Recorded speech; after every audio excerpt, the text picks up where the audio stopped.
மிகவும் வேகமா, அவசரமா பணத்த தேடி ஓடிக்கிட்டு இருக்க இந்த உலகத்துல, அளவுக்கு அதிகமான பணம் கிடைச்சதுன்னா, முழுமையான இன்பம் நமக்கு கிடைத்திடுமா? அல்லது வேறேனும் ஒரு அற்புதமான ஒரு உணவுப் பொருள் கிடைத்தா, அந்த இன்பம் நமக்கு முழுமையா கிடைக்குமா? அமிர்தமே என்றாலும், அளவுக்கு அதிகமா சாப்பிட்டால் அது விஷம் என்று சொல்லியிருக்காங்க.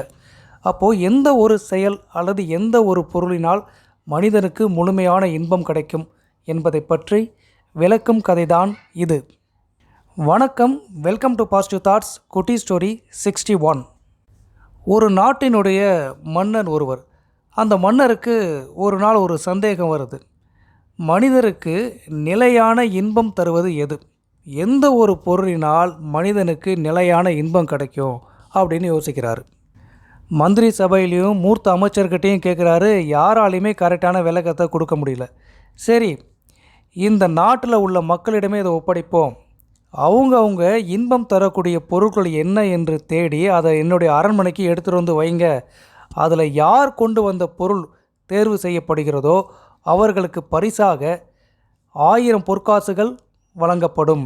மனிதருக்கு இன்பம் தரக்கூடிய பொருள் எது என்று எடுத்து வாருங்கள் என்று அறிவிக்கிறார். மன்னரோட அறிவிப்பாச்சு.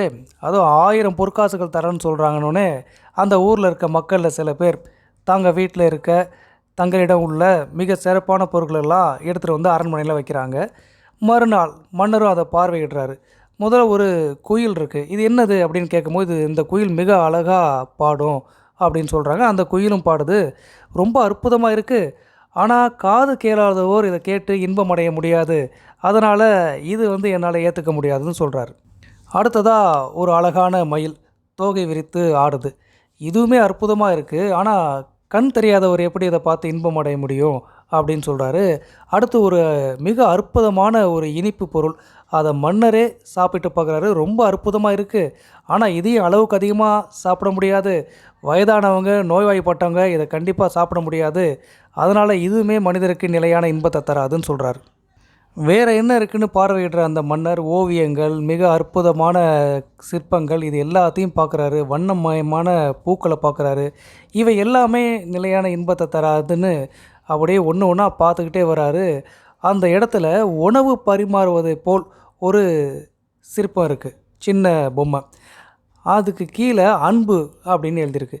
இது யார் இங்கே எடுத்துகிட்டு வந்து வச்சா அப்படின்னு கேட்க, ஒரு 15 வயது மதிக்கத்தக்க ஒரு சிறுவன் நான் தான் மன்னரை வைத்தேன்.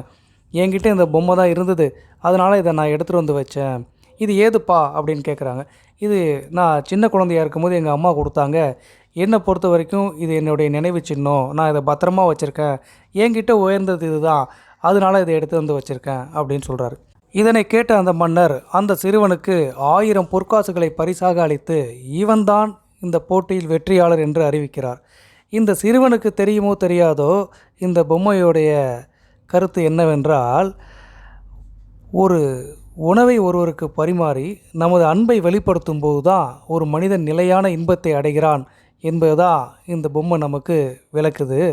அது அந்த சிறுவனுக்கு புரிந்து செய்தானோ புரியாமல் செய்தானோ எனக்கு நன்றாக புரிந்து விட்டது. மனிதனுக்கு நிலையான இன்பத்தை தரக்கூடியது பிறர் மீது அவன் காட்டும் அன்பும் அவன் மீது பிறர் காட்டும் தூய்மையான அன்பு மட்டும்தான். தன் மீது பிறர் அன்பு காட்டும் பாக்கியத்தை பெற்றவன், பிறர் மீது அன்பு காட்டும் குணத்தை உடையவன் நிச்சயமாக தன் வாழ்வில் நிலையான இன்பத்தை அடைவான் என்பதுதான் இந்த கதை நமக்கு விளக்குகின்றது என்று அந்த மன்னர் விளக்கம் அளிக்கின்றார். உண்மைதான். மிக வேகமாக பணத்தை தேடி ஓடிட்டு இருக்க இந்த உலகத்தில் வாய்ப்பு கிடைக்கும் போதெல்லாம் பிறர் மீது அன்பு செலுத்தி பாருங்கள். அதில் கிடைக்கும் ஆனந்தத்திற்கு, அதில் கிடைக்கும் இன்பத்திற்கும் திருப்திக்கும் ஈடு இணையே இல்லை.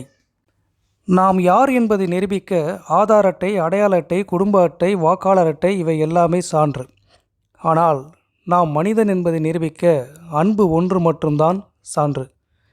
ஓகே ஃப்ரெண்ட்ஸ், இந்த கதை பிடிச்சிருந்தா மறக்காமல் ஒரு லைக் பண்ணுங்கள். இது வரைக்கும் நம்ம சேனலை சப்ஸ்கிரைப் பண்ணாதவங்க சப்ஸ்கிரைப் பண்ணுங்கள், சப்போர்ட் பண்ணுங்கள்.